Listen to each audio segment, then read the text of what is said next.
18.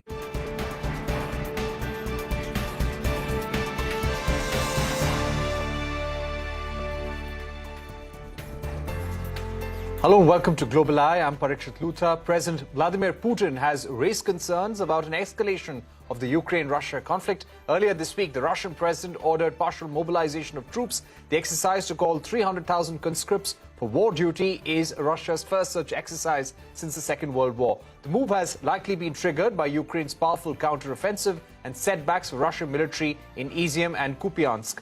At least 4 areas of Ukraine controlled by Russian-backed separatists have started a referendum, which is being seen as a precursor to Russian annexation. At the UNGA, President Zelensky said that Russia should be punished for the war against Ukraine, and President Biden said Putin had shamelessly violated the UN Charter. Speaking at a UNSC meeting on Ukraine, External Affairs Minister Subramaniam Jaishankar said that the future outlook of the war appears even more disturbing, and the nuclear issue is a particular anxiety. Let's go across to Ambassador Pankaj Saran, India's former ambassador to Russia and also the Deputy National Security Advisor. Ambassador Saran, thank you very much for joining us. How worried would you be about further escalation in the Ukraine-Russia war? Thank you. I think the escalation is bound to happen because if you look at the speech that he gave to his country 2 days ago, it presents a whole thesis about what he thinks has gone on for the last few weeks and months. And he has also announced these steps that he's taking. And the results of the referendum will come out in the next few days. And I don't think there's any surprise that they will all vote in favor of joining the Russian Federation. And once that happens, they will, in the eyes of the Russians, become a part of Russian territory. And therefore, any attack on those territories would legally, in the eyes of the Russians, constitute an attack on Russia. So I think definitely we are up the escalatory ladder. We're up the escalatory ladder. Do you also feel that Putin is creating ground for attack on NATO-controlled territories as well, with the referendum that is on and has begun? I don't think so. I think his objective from the beginning was basically, and that was the root of the conflict. I mean, apart from the security aspects, the root of the conflict actually has been the situation in the Donbas region, which is these 2 republics plus the other 2 areas where the referendum is taking place. So he was really not interested in capturing or taking over the entire territory of the country of Ukraine. And this was the genesis of the whole conflict going back to 2014. So I don't think he is looking for a war with NATO. But what he did say, for example, in his speech, is that Western military and intelligence assets have now come within a few kilometers of his own border, the Russian border.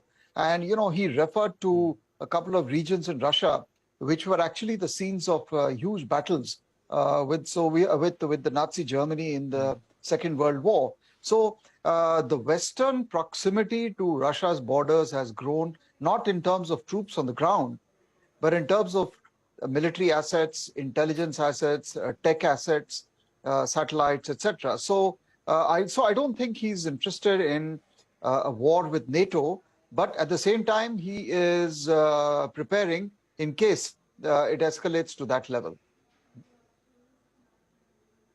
Right. At the same time, Ambassador Saran, here you have a dictator who wants to protect his pride and who will always defend his decision. He will never show failure to his own people. That's why possibly they have ordered mobilization for the first time since Second World War, called 300,000 conscripts. That exercise has also begun. Do you think there is a risk of desperate acts from the Russian government, considering the Western support to Ukraine will continue, this war is going to continue? If the Ukraine counteroffensive is stronger, then Putin will also hit back in some way or the other? No, I think a lot of it, the answers to your questions are going to depend on how the NATO and Ukraine and the Europeans respond, because it is still time to stop all this madness. And everyone knows, the Europeans know, the Ukrainians know, the Americans know what kind of a solution is possible. And you had those solutions in 2014. The only thing is they were not implemented, they were imperfect, but everyone knows what the issues are. And in 2014, when you did Minsk and the Normandy format, etc., the West and the Ukrainians acknowledged that, yes, we acknowledged that there was a Russian stake and an interest. So I think a lot of this is going to depend on how the other side is now going to respond, because you can still call a halt to this if you, for example, get into some kind of a negotiation, you take any hint or any indication you're getting from either side. And really, I think this is actually the time when the major powers really need to show the world that they care for international peace and stability. Otherwise, you cannot actually proceed along this path with your eyes shut, because it will lead to unforeseen consequences. Right. Ambassador Saran, also weigh in on the recent meeting between Prime Minister Modi and President Putin and Subramaniam Jaishankar, the External Affairs Minister's latest speech at the UNSC, where he said the nuclear issue is particularly making India anxious, and he called on all sides to come to the negotiating table, resolve this as soon as possible because the war is taking a disturbing turn. Do you feel that India's stand is also now changing? India is more concerned about what's happening in Ukraine than probably what was happening in February or in the month of March? I think so. I mean, I think when it began in February itself, we were actually quite upset about the fact that a military solution was being sought. And I think all sides are complicit in the failure of diplomacy, because that is what this whole thing is all about. The Prime Minister's remarks to President Putin are important, because I think he represents the view of the vast humanity and the vast membership of the United Nations. I don't think there is any country in the world who is comfortable with what is happening. And certainly we are facing the kind of a negative fallout of this conflict, which is taking place thousands of miles away from India. And insofar as the External Affairs Minister is concerned, I think he's also reflecting something which is bothering everyone. The fact is that you have 2 or 3 belligerents out here: the NATO, the United States, Ukraine, the Europeans, and the Russians. Now, these are the biggest, the most powerful, and the richest countries in the world. So they have to actually be able to show that they have the statesmanship to come out of this kind of a ditch that they are both in.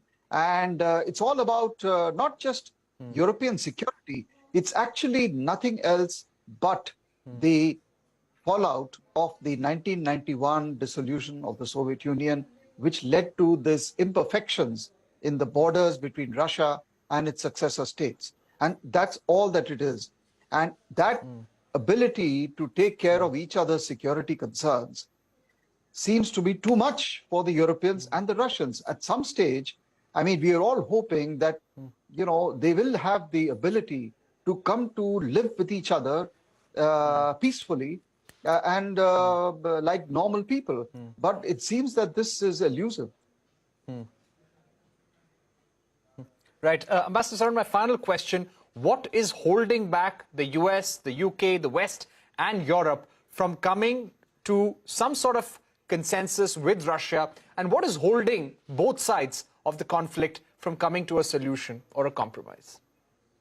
I think, unfortunately, this is a continuation of the Cold War mentality, where you actually are seeing security in absolute terms.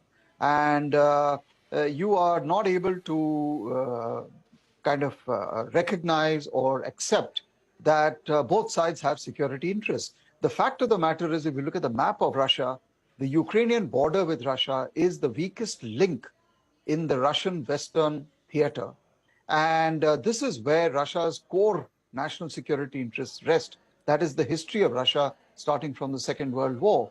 The Ukrainians know it. And so I think that is one element of the answer to your question, that whether we are now able to think differently from the past. Insofar as Russia is concerned, I think it feels it has been wronged, it feels that it is under siege. The fact is, if in this conflict, both sides feel they are the victims of either history or geography or circumstances, then, it's going to be difficult for them, obviously, but it's also going to be difficult for anyone who tries to enter into this dispute and tries to mediate or try to get both sides together. Turkey has tried it, Israel has tried it, and I think whoever is willing to do this, we should encourage them. And India's voice is important. It should be heard more sharply in not just the United Nations, but among all parties. But, the fact is that, as I mentioned, these are big powers, and when they decide to do something, it's not easy for others to influence their behavior.